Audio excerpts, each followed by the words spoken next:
Welcome to the Human First Executive Show. I'm Rob Kalwarowsky, and we have a special guest with us, one of the top 10 business speakers, business coaches, and former NFL athlete. Marques Ogden's with us today. Marques, how are you? I'm doing well, Rob. How are you, sir? I'm doing great, and it's incredible to have you on the show, Marques. Well, thanks for having me on. I appreciate the invite, my friend.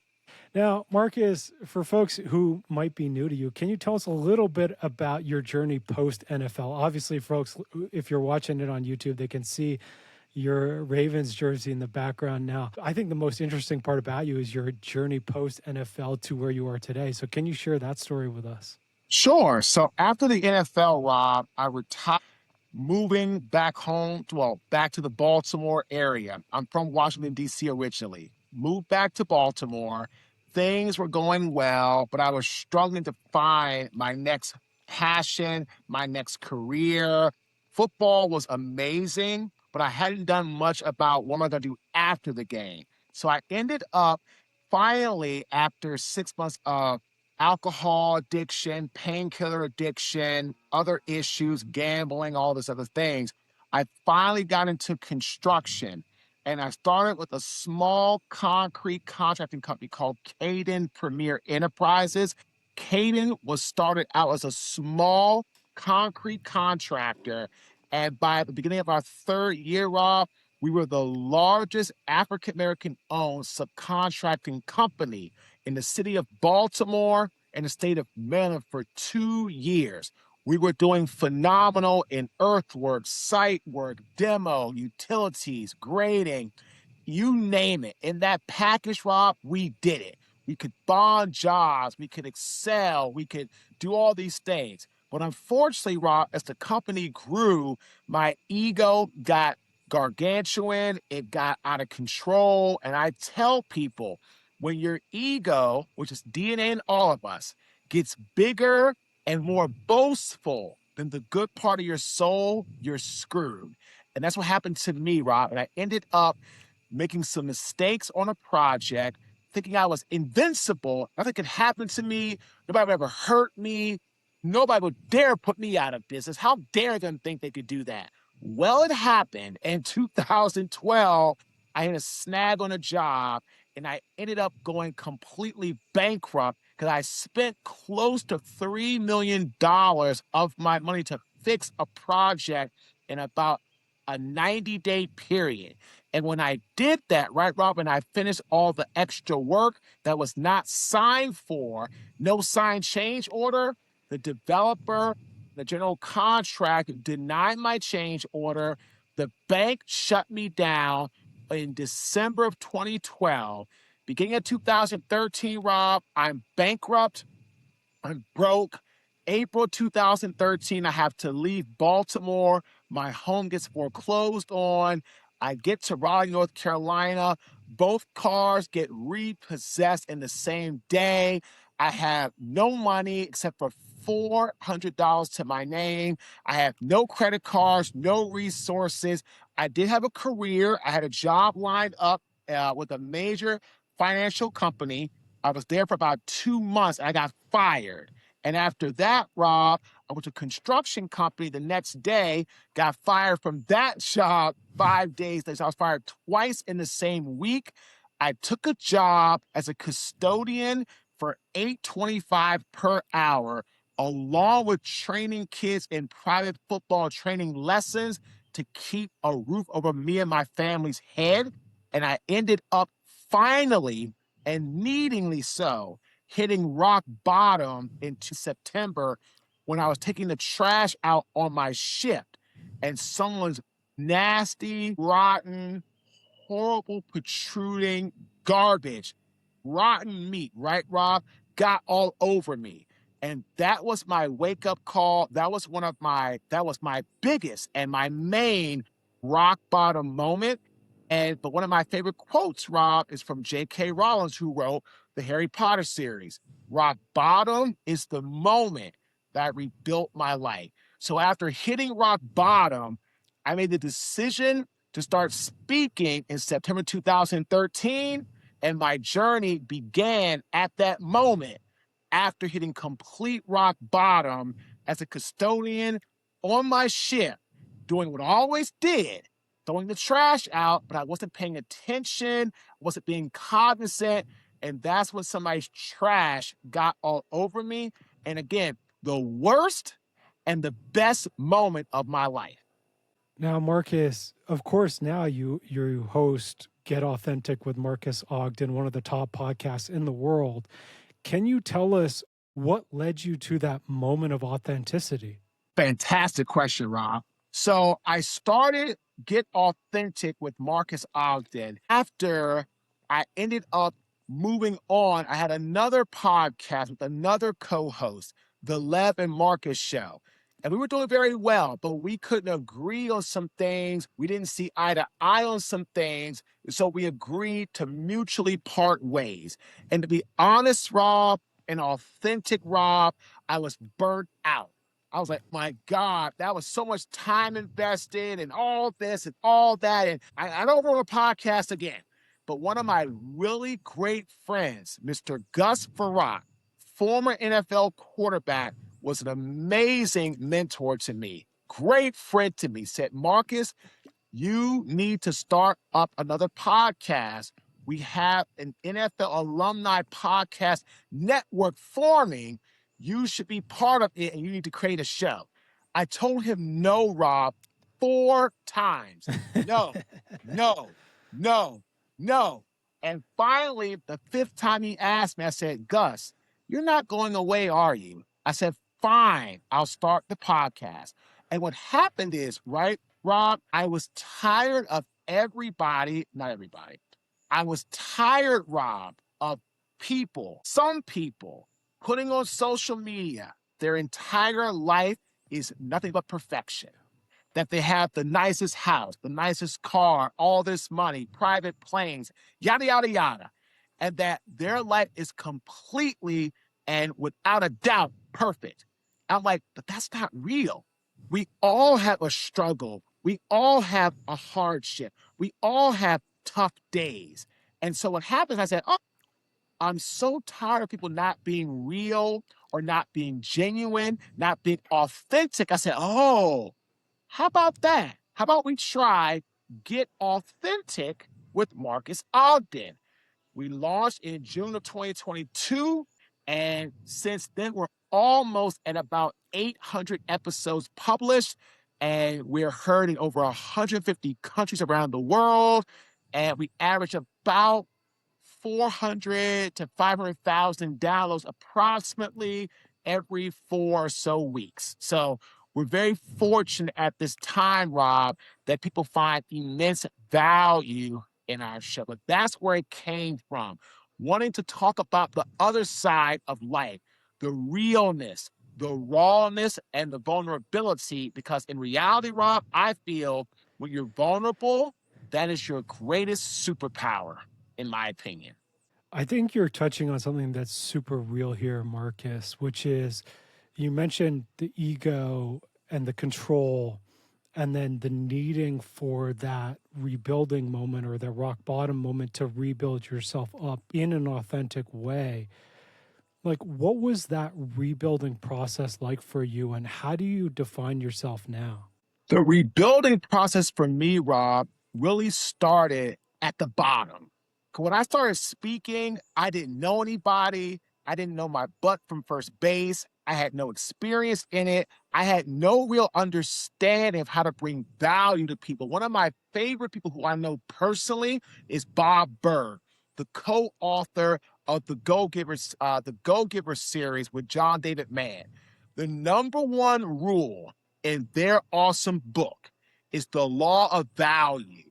Give far more value than you take in payment. And when I was speaking early in my career, right, Rob, I was giving zero value. I was up there for my own benefit, my own thoughts, what I wanted to say. Here I am, how great I am, pay me all this stuff. I had to start at the bottom and truly learn, right, Rob, how to bring value to people, how to help people, how to inspire people to make them want to change or do more or be more. So I tell people all the time, Every expert was once a beginner, period. So that was the part I had to work through.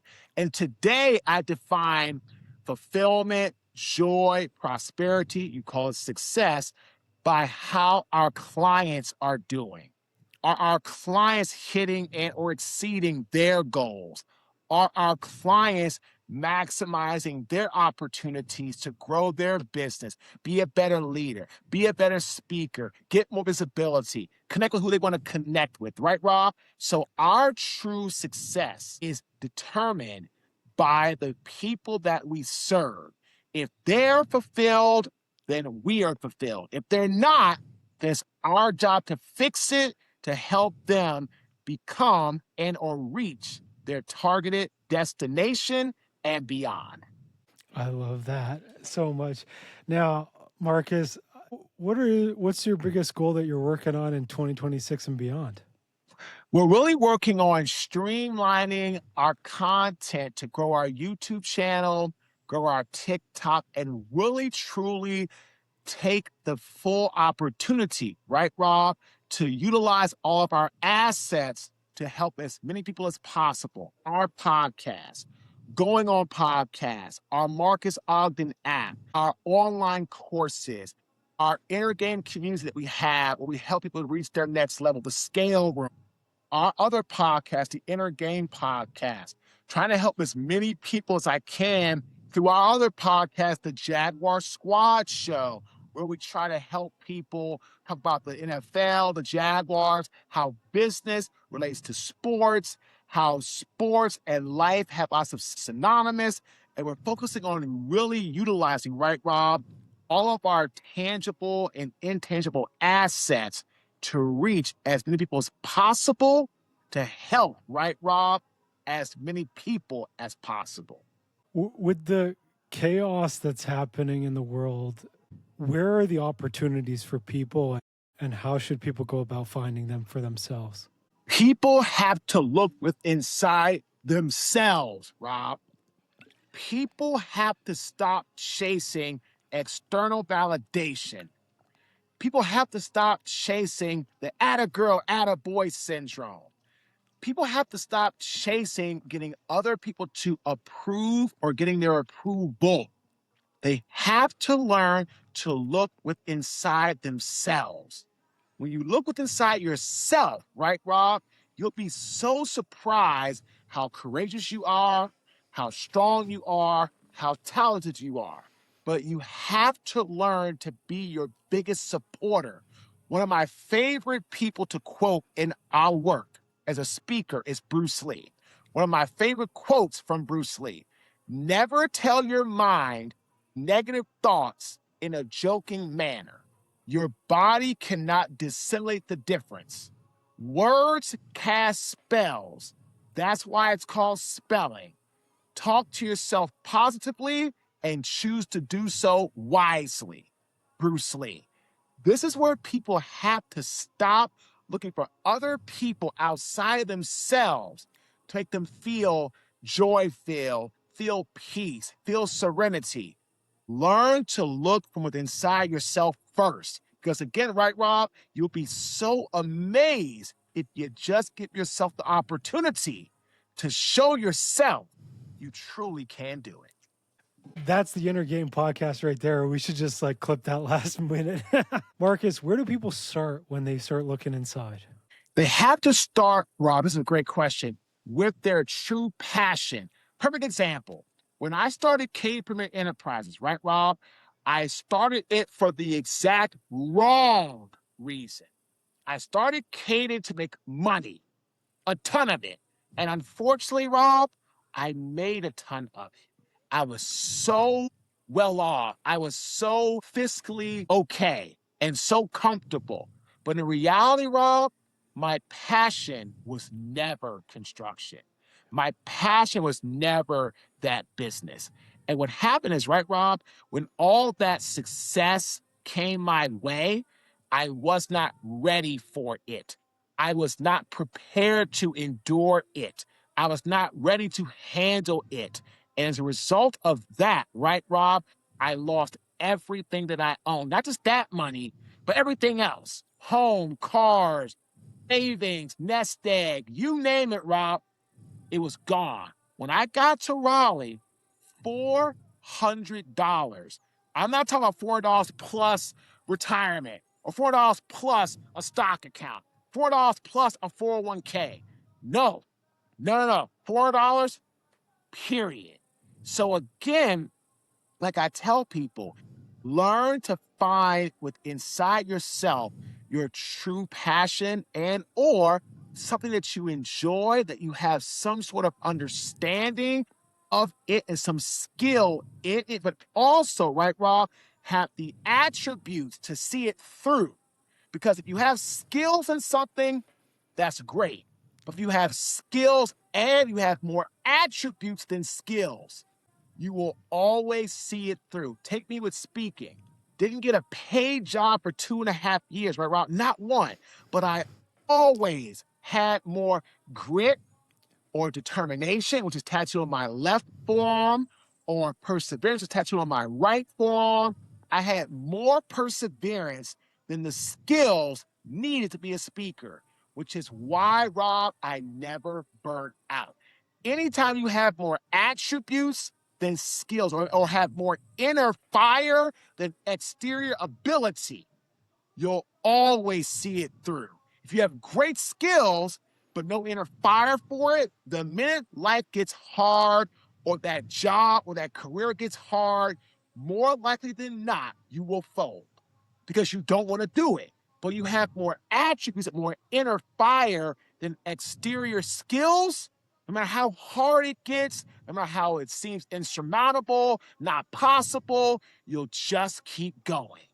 And think about it, Rob, if I had quit speaking after 6 months not getting a job, or a year, or a year and a half, or two, or even at that 2.5 year mark, right, Rob?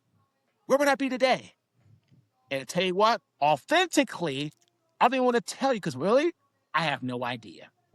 I mean, it's exactly what we talk about, right? Is like one is the journey to self and inside, and one of the P's of self is perseverance. But it's also it's exactly the same skill set as an athlete that you learn is you try and try and try, and it's that grit and determination that take you to the top, and it's really the daily action. And so can you tell us a little bit about that journey? Like, what are the things that you do every day that contribute to your success? Every single day, I wake up and I get my exercise and my meditation done. Every single day. I don't care what day it is. I work out 6 days a week in the gym. 7 days is some form of cardio and or core in the morning. People say, Marcus, how can you get up at 5 o'clock or 6 o'clock and get that done? Because if I don't do it then, it'll never happen. Like today, right, Rob? I woke up at 4 a.m., got emails done, got things out the door as far, through the phone, got things taken care of. By 5 o'clock, I was up, got the house straightened up a little bit. I then went did my cardio. The gym, my normal gym wasn't open until 8 o'clock. But where I live in my community, we have a little community gym. I walked to my community gym, did my chest, did my core. When I was done, went for another about 1.5 to 2 miles of walking within my community outside in the cold, freezing cold, and then came home, got a shower, had my first coaching call at 8:30 a.m. Bam, here we are. Every single day, that workout must be done. It's non-negotiable. It's not something I'm thinking of doing. It's going to get done every single day because that's discipline. Discipline is so key. I said this earlier in another podcast. Inspiration is the beginning phase. It's the catalyst.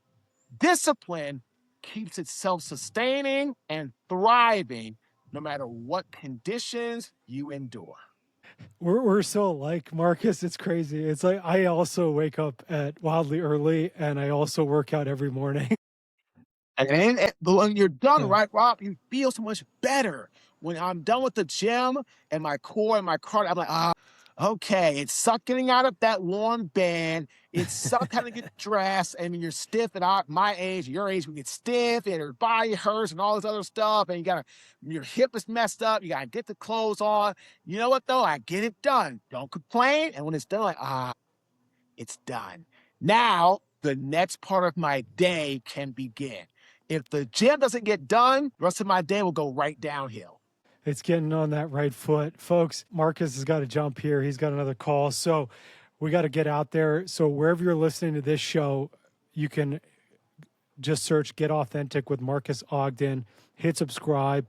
And then also I've dropped Marcus's website. It's just marquesogden.com. It's in the podcast notes as well as his LinkedIn. And I'll also drop the TikTok, the YouTube, the Instagram, everything else will be in there. So find him there.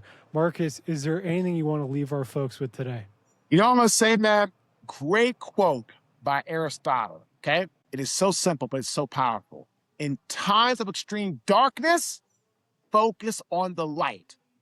Be that individual that inspires and creates light and hope and truth and opportunity for other people.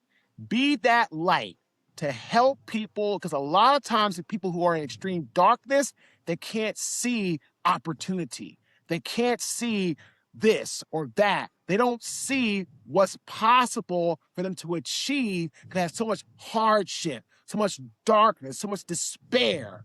If you know you have the type of personality like Rob or myself, be that light to help others in extreme darkness. When we have that type of disposition, that type of mindset, that type of, thought process, right, Rob? That's when greatness happens. So again, in times of extreme darkness, focus on the light. I'm gonna give you two more great quotes, okay? Second one's from Bruce Lee. Don't pray for an easy life. Pray for the strength to endure a hard one. And one more quote. Smooth seas never made skilled sailors. FDR. Ladies and gentlemen, life will be full of ups and downs all around, peaks, valleys, highs, lows, all that stuff. But understand this, you always learn how great, how strong, how courageous you are in tough times. When seas aren't smooth, when life is hard, when you're facing adversity. And that's when you get able to learn and figure out how great, how awesome, how courageous you really are. So again, don't ever let life when life knocks you down, get right back up. Life's gonna knock us down, but when life knocks you down, pop right back up and get right back in the ring. You can never win the championship belt of your own life sitting at ringside. I love it. Folks out there, there's wisdom in the suffering, and be the light. Marques, thank you so much for joining us today. Everybody out there, thank you so much for listening, and we'll see you all next week.